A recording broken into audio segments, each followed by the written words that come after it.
Hello Salem Stars, Miss O here. I'm here to share with you a super cool website that we are going to be using for our next project, which is going to be pixel art. And we are going to be using this website called pixelapp.com, PISKELAPP.com. What Pixel is a free online editor for animated sprites and for pixel art. A sprite is something that you use in a video game, but you don't have to worry about that here. To get started, all you got to do is click Create Sprite, and it will take you to the handy dandy canvas. This is our canvas right here. You'll notice that there's kind of a checkerboard pattern. That means there are no pixels in this area, and we are ready to fill it in. This area is kind of like a transparent window that we're going to be painting on top of. So the first thing that I want to show you is the current tool that we are using called the pen tool. It's just like it says. You click and you drag and you can draw something just like that. Now if you want to change the color, down here we have our little color wells. You simply click on one and you can change the color. Now you have to drag both this little bar, let's see, I want to make it green, and this little dot over to pick the shade. So this is the hue, you remember that from 4th grade, and this is the shade, how light or dark the color is. And that looks good. And now I can start drawing. But if I want to use pixels that are a little bit bigger than this, I can always change the pen tool size to something a little bit bigger by clicking on the buttons over here. Another tool that I can use to create is these two tools here. One's called the rectangle tool and one's called the circle tool, and they do exactly as you would think. If you click and drag, you can create a rectangle or a square, or if you click and drag, you can create a oval or a circle. And these are really great for just creating simple shapes, the base of whatever it is you're trying to make. While we're here, I will go ahead and show you this tool. It's called the paint bucket tool. The cool thing about this tool is that it will fill in an entire area with just one click. I like to think of it as kind of like throwing a paint bucket onto the ground. Now you can just throw it onto the ground and it'll fill the whole area, or you can click inside of an enclosed space and it will fill that area. Now if you accidentally forget to add a pixel to keep it enclosed, and you click that paint bucket tool, it's going to go everywhere because it's not enclosed. So make sure that you keep your shapes enclosed for an easy fill. The last tool I wanted to show you is what to do if you make a whoopsie. The first one here is the eraser tool. It's pretty simple. It's just an eraser that you click and drag to erase stuff with.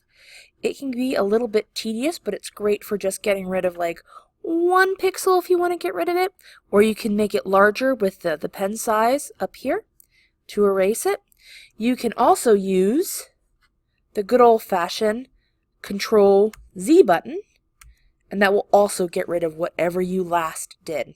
If you hit it too many times and need to bring something back, you hit the Control button on your keyboard and Y, and it'll bring it right on back.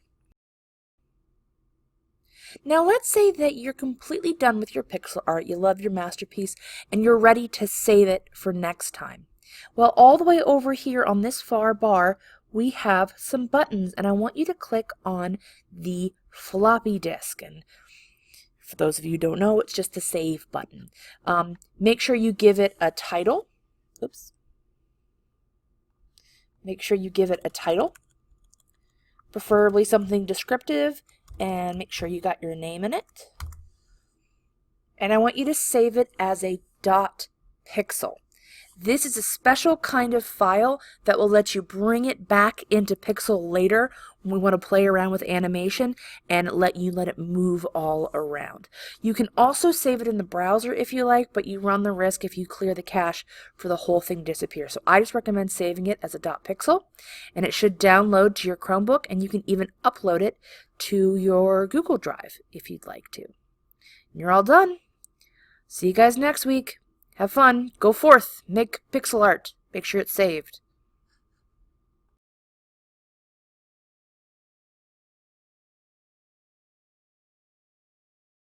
Hello, Salem Stars. Welcome back to our work in Pixel.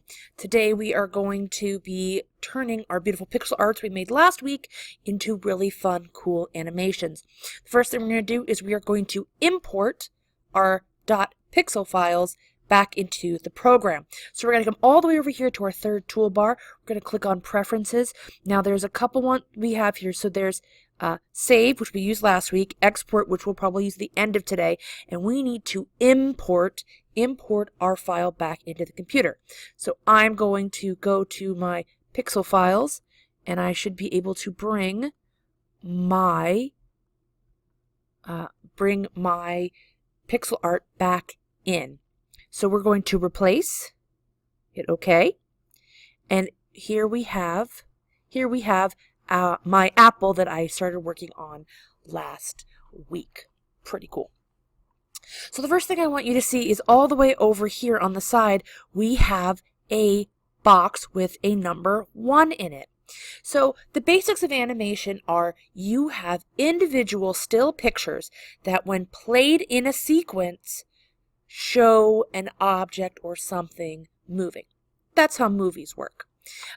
So what I'm going to do is I'm going to add new frames and subtly change this apple to make it look like it's moving.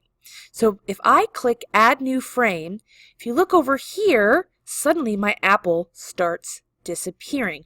That's because the second frame is empty. Now I could redraw the apple, but I don't have to. I'm going to delete this frame, and I'm instead going to click this button here in the lower right-hand corner. It says duplicate this frame. If I hit it again, suddenly I have a second frame that I can play around with. Over here, see this little hand? This is called the Move tool. This is actually really interesting. If I take my Move tool and I start subtly moving my apple, suddenly it starts shifting around. So I'm going to duplicate. Boop, it's going to hit the side. Maybe it starts moving down here.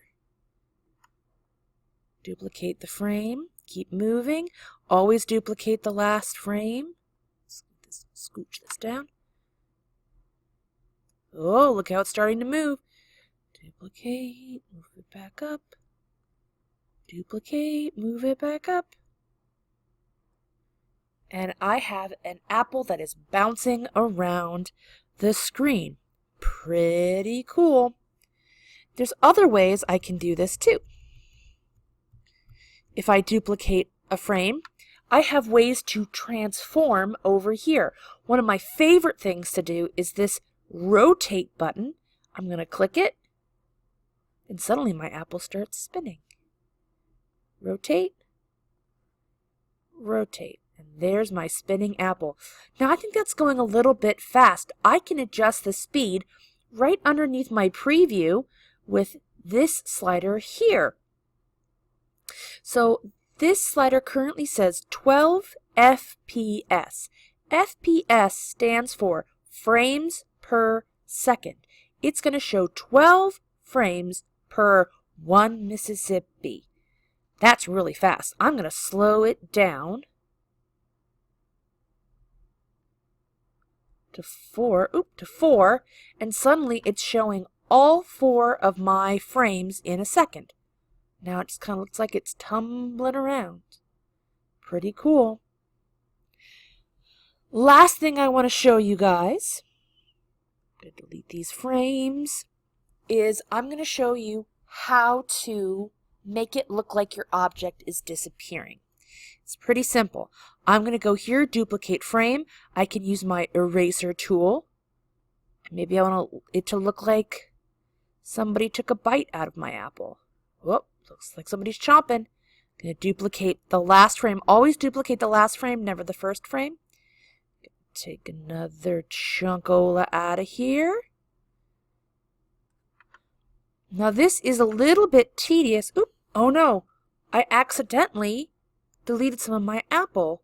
But what I can do is I can hit Control Z, and it will bring it right back. Jump a little bit more. And there we go. Suddenly it looks like someone's eating my apple. Okay, so that's a couple different ways that you can make your pixel art look like it's moving, it's rotating, it's bouncing, or it's just disappearing. There's plenty of other ways you can do this. Experiment, see what you come up with. When you're all done, you're all finished, and you're ready to save, we can export it as a GIF. So right now, it's a GIF. It's going to loop repeatedly, and I can just download it. And there's my GIF ready to go. Ready for me to put on a website or use as my icon. It's pretty cool. Can't wait to see what you guys come up with. See you next week.